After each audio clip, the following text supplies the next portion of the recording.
Saudara dan saudari terkasih, Injil kita hari ini diambil dari Injil Matius bab 5 ayat 20 sampai 26. Maka aku berkata kepadamu, jika hidup keagamanmu tidak lebih benar daripada hidup keagaman ahli-ahli Taurat dan orang-orang Farisi, sesungguhnya kamu tidak akan masuk ke dalam kerajaan surga.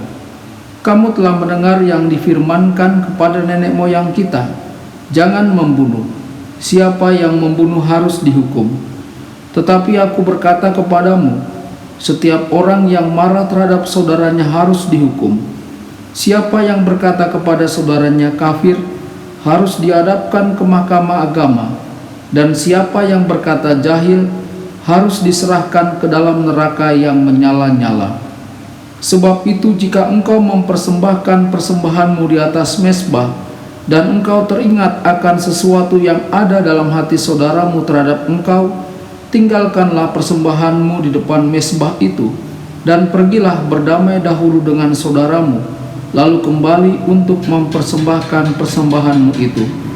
Segeralah berdamai dengan lawanmu selama engkau bersama-sama dengan dia di tengah jalan, supaya lawanmu itu jangan menyerahkan engkau kepada hakim, dan hakim itu menyerahkan engkau kepada pembantunya, dan engkau dilemparkan ke dalam penjara.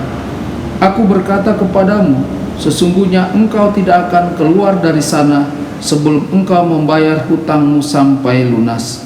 Berbahagialah orang yang mendengarkan sabda Tuhan dan tekun melaksanakannya. Sabdamu adalah jalan, kebenaran dan hidup kami.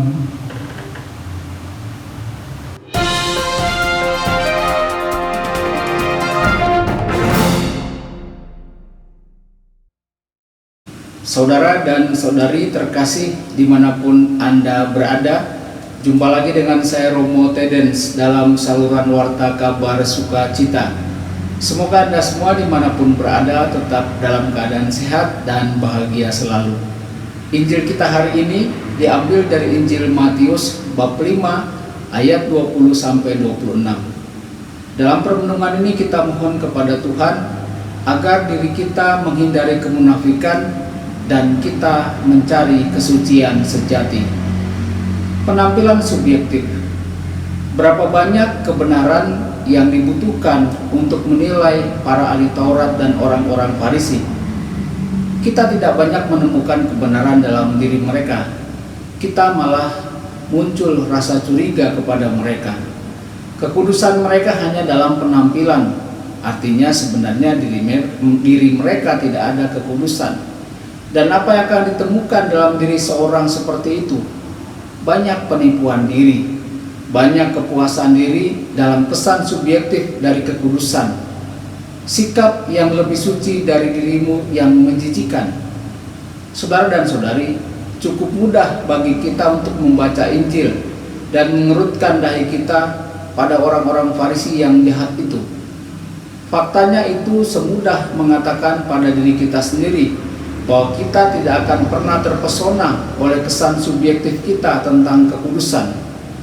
Itulah mengapa kita harus selalu siap untuk memeriksa diri kita sendiri di hadapan Kristus, dan dengan kesadaran yang tajam akan kelemahan dan keterbatasan diri kita.